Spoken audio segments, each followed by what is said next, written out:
Hey guys, it's Jen.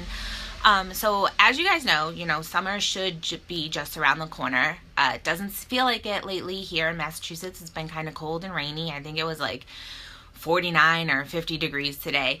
But most of us look forward to summer. We look forward to the extra free time. Our kids don't have school, sports end, our nights become free. Most of us have vacations planned or vacation time where we're not at work. And it can be a fun time. But for some of us, summer can also, for some of us parents, I'm talking to you guys, summer can also be a little bit stressful. When our kids are younger, we have to figure out care for the summer. We have to figure out summer camps, and all those things can be kind of expensive. So once we get that figured out, our kids start to get a little bit older, and then it's kind of like, well, what do they do now? Sometimes they're too old for summer camp. Sometimes they're not too old for summer camp and they still want to go, or, they'd rather stay home and sleep their day away.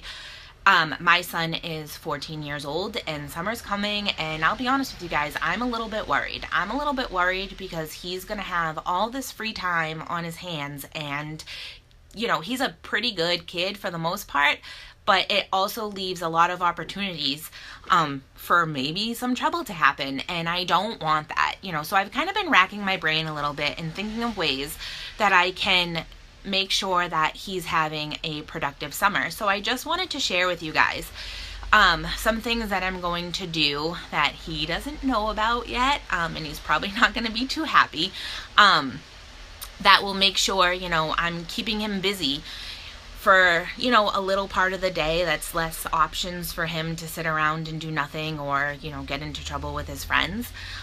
So I've come up with a couple non-negotiable things to keep him in a routine this summer. And what I mean by non-negotiable is that the things that are going to be required, it's going to be a daily checklist, and in order for him to, hang out with his friends or go to the movies or, do all the fun things he wants to do, even playing video games, these things are going to have to be done first. And if they're not done, then he's not going to be able to do them. And then it's up to me, to be a stickler and stick to my guns. And if he doesn't do it, it's up to me to follow through with that plan. So, he's gonna have a daily routine. I'm going to, it is summer vacation, and there's gonna be a few days a week that he will have to attend the weight room for conditioning for football in the fall. So those days he'll be up pretty early. I think it usually starts at like 7. So those days he'll have to be up early and be at weight room on time. That's non-negotiable. He's gonna get his conditioning in. Football starts in August. He needs to be ready. The other couple days when he doesn't have to be at the weight room, I'm still going to require that he be up by, 9:30 in the morning. I don't want him to just stay up all night playing video games and sleep all morning long.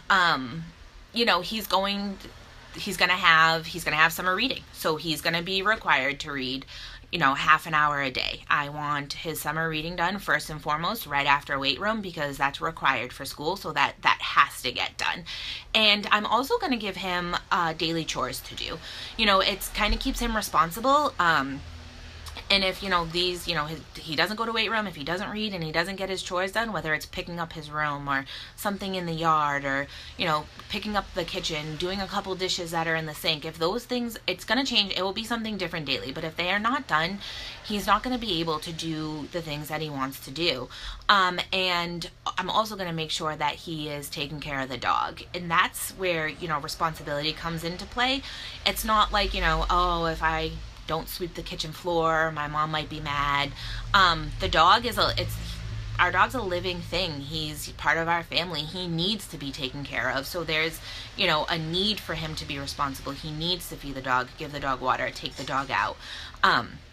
So all these things I'm really, really hoping are going to help him have a productive summer, not give him so many opportunities to maybe get into some trouble, which hopefully he won't. But not only that, help him to keep in a routine. Another thing that I had thought of is, having him check out some websites.